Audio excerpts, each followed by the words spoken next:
What's going on, everybody? Welcome back to the Broad Street Boys. It's just me today, just doing Sixers offseason stuff. This is going to be a crazy offseason for the Sixers, biggest in the last 5 years, I'd say. Currently, only have two or three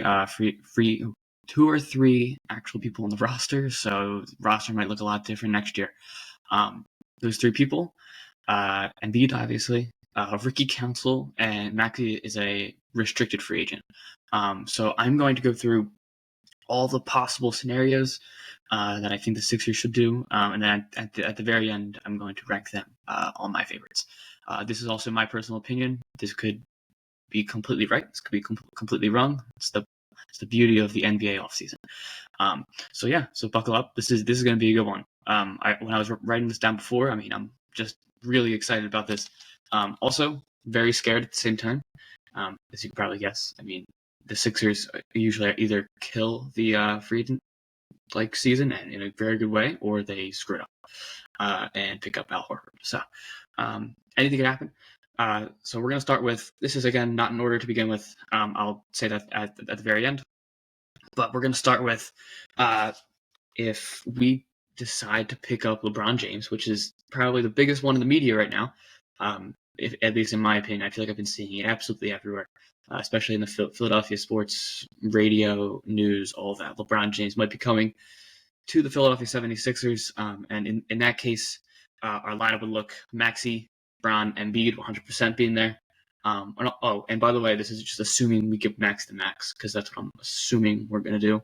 Or I hope that's what we do, at least, because we did hold off a contract extension talk with him until the end of the year, so then he can maximize how he would do. And he crushed it in the postseason. And in my opinion, he's earned the max. So say we sign Bron. Cool. We would probably stick him at the 3 or 4. I think, at least in my opinion, in all 4 of these scenarios that I have, we should definitely re-sign Kelly Oubre. Kelly Oubre has done everything and more that we've actually wanted him to do here on a minimum veteran contract. Probably the biggest surprise positive piece of the entire year. So I would stick him. I think him and Brown could either play 3 or 4. They can go back and forth. I think personally, I'd rather have Brown at the 4, Oubre at 3. Just because LeBron plays a little bigger than Kelly Oubre. I also wouldn't hate in this scenario us bringing back D'Anthony Melton. Yes, injuries is a problem, but you can't deny that he's not even hit 30 yet, and he is still great on defense, and that 3-point shot has rapidly increased. And another person, along with Melton, we could either pick one of the two. I would love Gary Trent Jr. This guy is similar to Melton. I could tell Gary Trent's always wanted to be on a good team. He's kind of got screwed both on the Blazers and in Toronto. But with him alongside of LeBron would be ridiculous, because he would play like that KCP role that KCP played in LA. So I think that would be very interesting for us to even think about Gary Trent. He's also pretty solid on defense as well. Now the bench is where it could get very interesting, at least in my opinion. So in this case, we would actually use that 16th pick. That 16th pick, I believe, if he's there, I'm going to say we're going to draft Jared McCain, just because he tore it up in the March Madness tournament, and he tore it up during the entire year, and he's just fun to watch. So I hope we draft Jared McCain, he's projecting to drop to us. I was looking at Bleacher Report. They said that he's going to drop to us, so that would be fantastic. I would put him at the 2, because I believe Kyle Lowry is going to return. Either Kyle Lowry comes back here, or Kyle Lowry goes to the Clippers. That's one of 2 things that are probably going to happen. I'm thinking Lowry for all 4 of these scenarios, just because Lowry isn't just a player. Like, he's solid. He obviously isn't what he used to be, but he's more of a player coach in my mind. He played with Nick Nurse a majority of his career, so him helping all these new guys coming in would be really helpful. And I could see it as soon as we signed him during the season. All of a sudden, the Nick Nurse offense was really apparent that it just increased and it looked better, especially with Joel Embiid out. I feel like he was a big part in helping our young guys produce. So I definitely have Lowry coming back in all 4 of these scenarios. That's very hopeful for me, by the way. That could very well not happen. But I really do like Kyle Lowry from the city.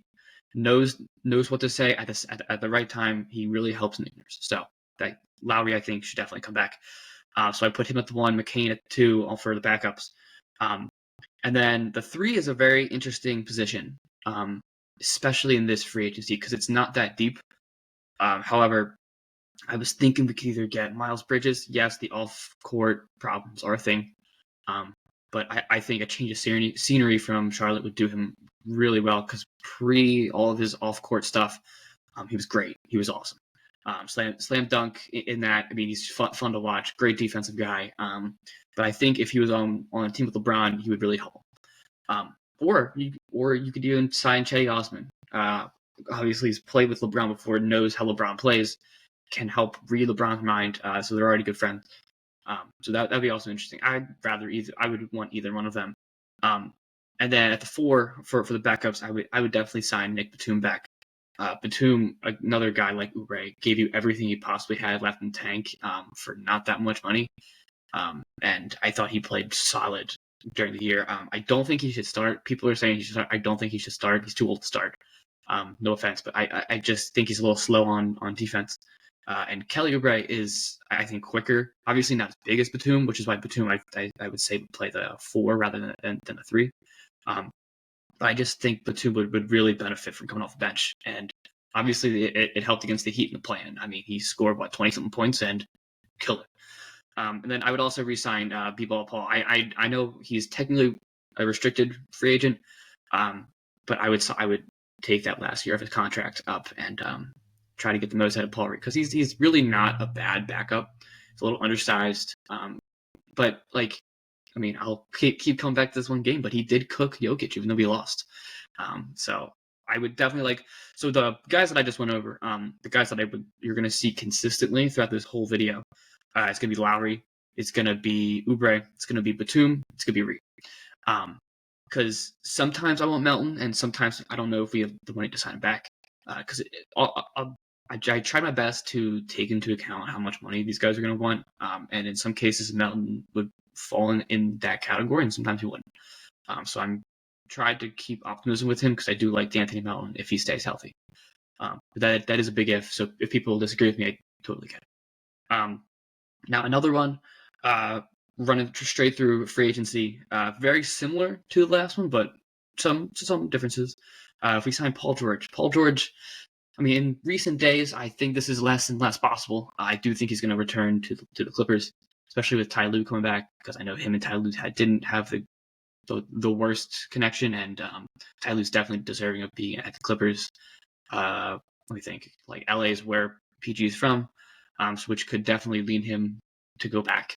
But if Paul George does decide to become an unrestricted free agent, Daryl Morey will attack and he will try his best. For some reason, LeBron is on Daryl Morey's number 1 as if he opts out, which he probably will. So that's interesting as a Sixers fan. But PG, I would think would be awesome. I mean, he gives you all. He plays most of all the games, which is awesome. At least last year and the past few years, he has not had many injuries, which is awesome for him and for the stock coming into the free agency. So we will have to give him a lot of money along with Braun. But I would put PG at our 2. And in this lineup, I try to change it up a little bit. But Maxey would be at the 1, PG at the 2, Oubre at the 3. And then I said Taurean Prince at the 4. Now 2, 3, 4, PG, Oubre, Prince. At least in my opinion, they could be reversible on that's just a big lineup, and then Embiid obviously at the 5. But those 3, 2 through 4, would be very interesting to see on a court because they play solid defense, but not the greatest defense. And then again, in this case, we would drive Jared McCain, so we put him at the 2 on the bench, Lowry at the 1 on the bench. I said something very similar. Miles Bridges, Cedi Osman. Back there just because solid defense from Miles Bridges, Batum, and then Reed. Those 2 are very similar to me. Those 2 lineups, I mean, you could do a lot of things with that. I mean, you could re-sign all of them. You could even imagine Ricky Council kills it in training camp leading up to the season. I mean, then you start him and then you don't really use the other 3 guys. So we'll see what happens. Those two are probably the most similar. The other two I kind of go crazy, but buckle up. This is fun. Mikal Bridges coming back to the Sixers is my third possibility. Now, yes, it would be tough to get him. I put down 2 first rounds and a second round, possibly another second round. I think that's very possible for us. Mikal Bridges, obviously on the Suns, was a great number 3 or number 2 even, and he's just a great defensive guy. He's got long arms, huge frame, can also shoot the 3 really well, especially on spot up opportunities. So you would probably trade that 16th pick for that. At least I would.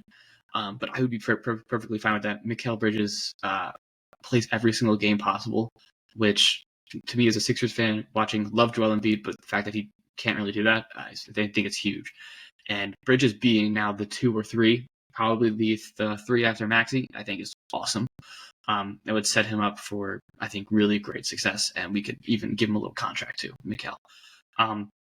Another guy that I think we could also bring in is Gary Trent. Like I referenced before, I think he would be awesome. I would put Trent at the 2, just because he plays more like a guard. And again, another really good defensive piece Trent could be, along with Bridges. And then you would have Oubre at the 4, and then Embiid at the 5. That line's a little smaller, which is my only concern.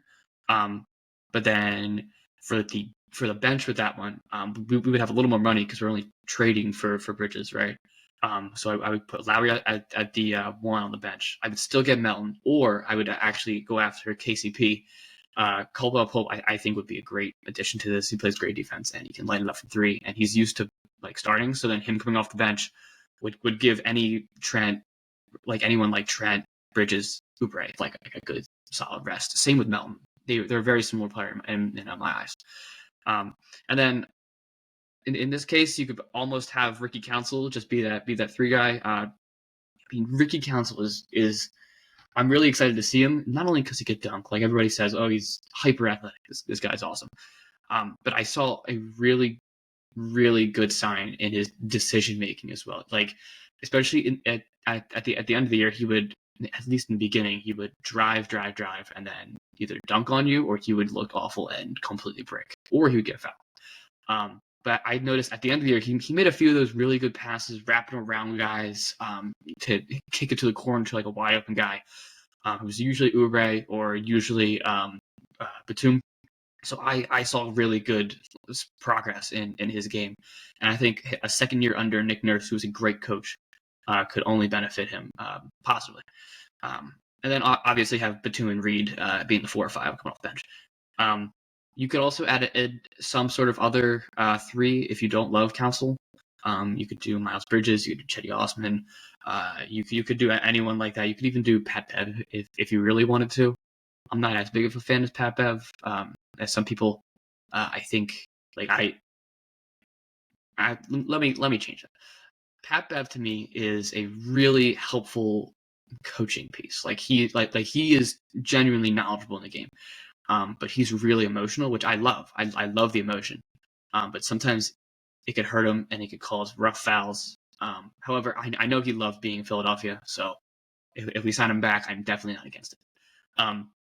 Another one, pretty much same exact type of thing, except I have some other ideas. But this one's kind of fun. Jimmy Butler come back. I think that would take a little more. I think that would take 2 firsts and 3 seconds. You could possibly throw Council into that. But imagine Jimmy Butler coming back. The only thing with that is we would definitely have to throw that max extension at him. At least that's what we're saying we're going to do. Which I'm like fine with because it's only 2 years. So like, yes, but it's a classic Philadelphia. You made the wrong mistake. Let's sign this guy again type of thing. And he sucks. However, I do love Jimmy even after he left us and said all the stuff he said about us. And I don't know. I can see it in his eyes when he comes back here that he does truly belong here. So I would not mind having him here, and I think you would actually help Maxey even more. And I feel like Maxey doesn't even need help anymore, but it would really help guard-wise. So my lineup for this would be Maxey, Butler, Oubre, Batum, and Embiid. However, bench could be a little different as well. I said Kyle Lowry, DeAnthony Melton. You could also resign in this. It could always. I mean, you could. I was thinking Pat Bev, but as I wrote that down on my sheet, It's a lot of personalities in that team, and it could definitely clash. So Melton wouldn't be a bad idea. If you trade Council, then obviously no Council, but you probably don't have as much money. So Council would probably be your 3 coming off the bench.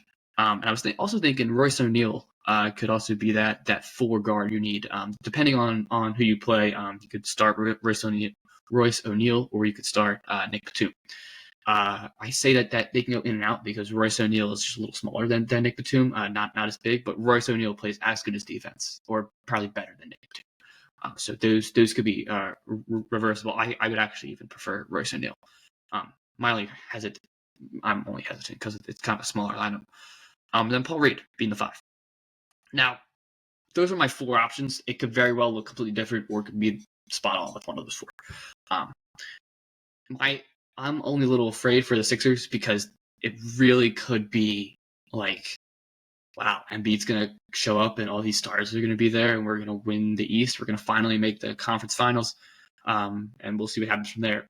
Or Daryl Morey completely mess it up and Embiid wants out. There are crazy possibilities. You could also look at it. I'm saying all this before I tell you my favorites. You could also look at this in very different ways. You could either build around Embiid, which is kind of what I did, or you could build around Maxey. And I like both ideas. My ideas, though, like personally, I'd rather us trade that 16th pick, because first of all, I think Joel Embiid's the best center in the league when healthy. You could debate me on that. I don't care. But Embiid is now 31. Is going to be turning 31. His window is way smaller. So if you want to play in that Joel Embiid window, then do it. But if you do that, then you have to trade that 16th pick, because as much as I'm going to love Jared McCain or Dalton Connect if he falls, or if anybody, right? Like, they will be not great for the first 2 years. Like, that's just how it is. And Joel Embiid might not be here in 3 years, you know? So I think if we trade that 16th pick, then it just makes more sense if you're trying to build around Embiid.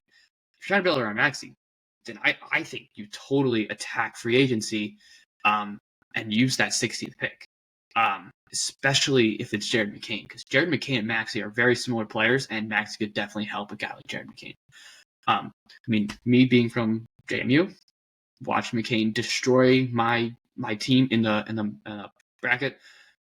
So I know Jared McCain is a stud, and I've been a Jared McCain guy ever since he's been in college, and even high school he was super popular on TikTok. I think that team, imagine McCain.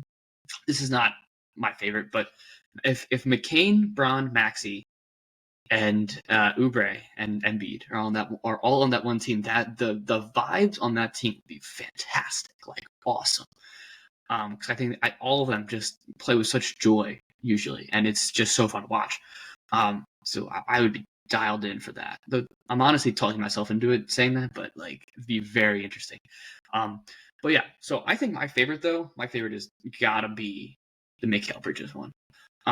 Me being a Villanova guy, pre going to Virginia for college, when I watched Mikal Bridges get traded for Zaire Smith in a 2nd round pick, I thought I was genuinely in shock. I didn't know what to do with myself. Because Mikal Bridges, I saw it, especially coming out of the national championship year. I saw it, and Mikal Bridges has that potential to be a 3-and-D type of guy, and now he is that 3-and-D type of guy. And I think a really good positive on Bridges, and I'm totally jinxing him here. I not mean to do it, but I have to say it.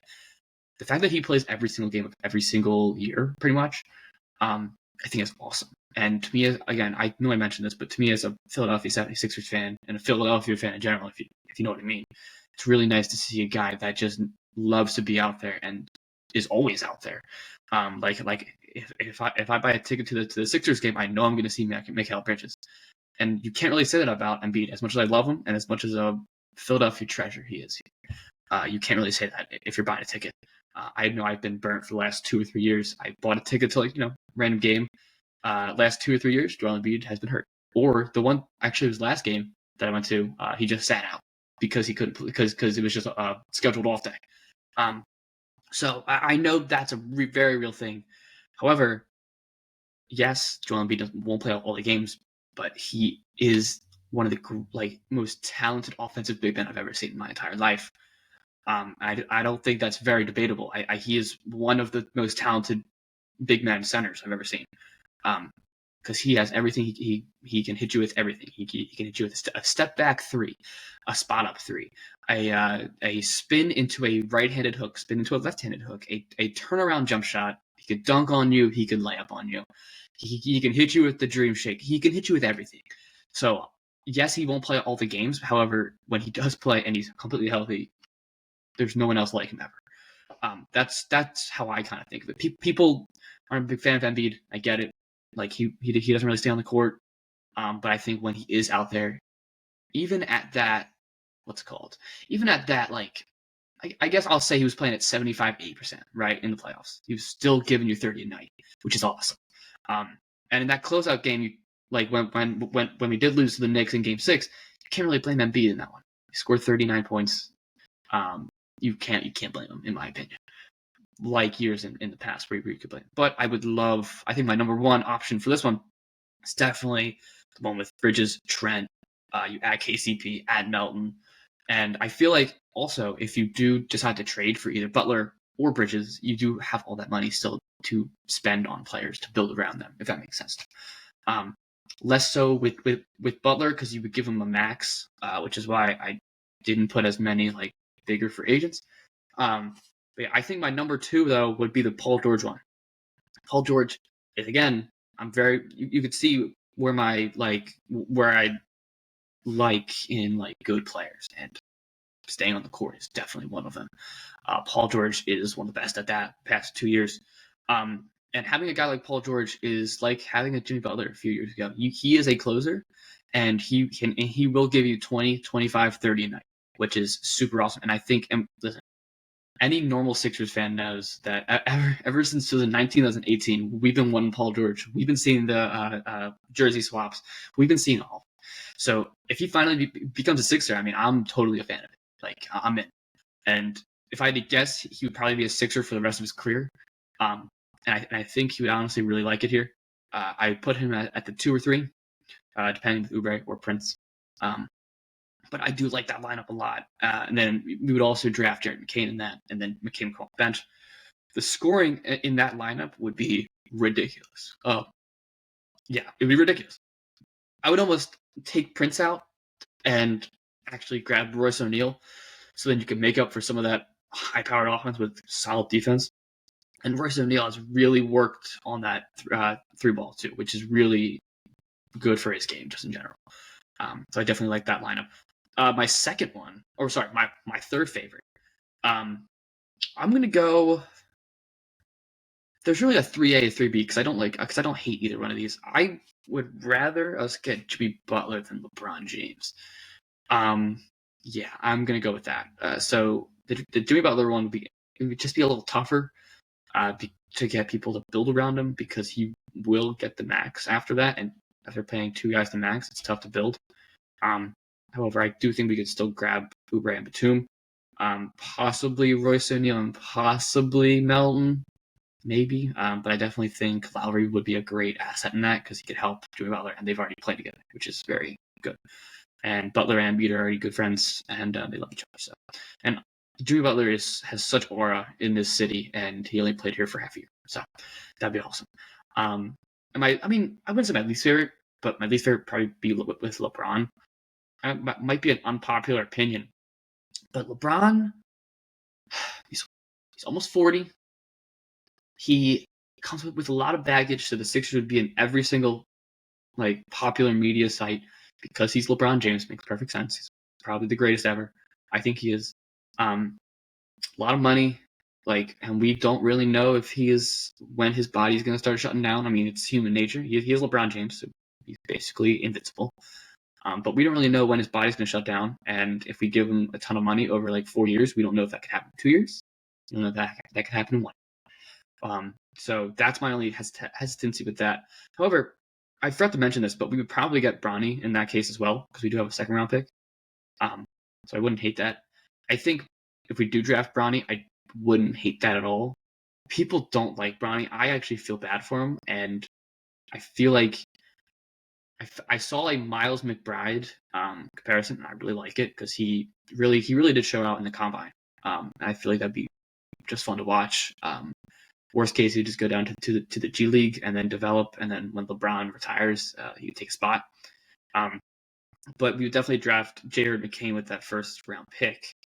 So that'd be very interesting to me. And then I would actually like Chetty Osman in this idea, because then we could almost use him to grab Bron. Yeah, and I think LeBron is such a good distributor. He would benefit everybody, and as LeBron has gone on in his years, he doesn't demand the ball in his hands as much. Because I mean, let's be real here. Ever since the championship year for the Lakers, it's been a majority when he's on the court, Anthony Davis's team. So, however, LeBron can get you a good bucket. His three ball is really, really, really getting better from years in the past, which is really good sign just in general. We would also grab Lowry, Batum, Reed, and probably re-sign Melton as well with the remaining money. But yeah, so those are the four options in my head. There could be plenty other. I saw a few where I think it was like our worst case scenario, we trade for Brandon Ingram, which would be awesome. Brandon Ingram is a closer and he's a stud. And Ingram, I mean, I like him in New Orleans. I think he complements Zion pretty well. But Zion needs that ball in his hands, and when Zion is healthy, like that's his team. Ingram coming here would probably be the 2 or 3 next to Maxey, which I think would benefit him greatly. And you could almost do something very similar to how we did the Mikal Bridges trade. Grab some Gary Trent, KCP, Oubre, all the usuals. I think that'd be very interesting. You probably only needed to use one first round pick, maybe. That also depends on what the Pelicans want. Again, all of these are very vague, because I mean, you as a viewer don't know, unless you're Brian Windhorst, what the freaking Pelicans want, or the Nets want, or the Heat want. This is just an assumption by me, going off Bleacher Report, going off a ton of sites on what they think might happen. So I mean, I'm assuming 1 or 2 first rounders for Ingram. I'm going to say 1, because he's not as good as Jimmy, in my opinion, and they probably don't value him as well as Jimmy and Bridges. So Ingram would definitely be a good idea. And you've got a bunch of others. I mean, I would love Pascal Siakam, but there's no way the Pacers are giving up Pascal Siakam, and I don't blame them. But yeah, I mean, listen, to end this video, I mean, this is one of the biggest free agencies in Philadelphia 76ers the past decade. Because there really is only 3 or 4 guys on this roster that you can't get through free agency. So it's just different. Tobias Harris is gone, so that's a good thing. So we definitely won't be re-signing him. But I mean, this is a huge summer. Huge summer. In my opinion, I don't think we use that 16th overall pick. I think we just go after Bridges, give him whatever he wants, and then we build around Bridges with the remaining money that we have. To benefit him, to benefit Embiid, and to benefit Maxey. In no order, but that's definitely my personal favorite. So yeah, I mean, go Sixers. I'm really rooting for this team. This team could look a lot different than what we are all used to last year, which is kind of sad, because I kind of like the team last year. But if Embiid stays healthy, this team could do anything. And I'm not ready to be Mr. Optimistic and just say, ooh, if we get X, Y, and Z, we're going to make the conference finals.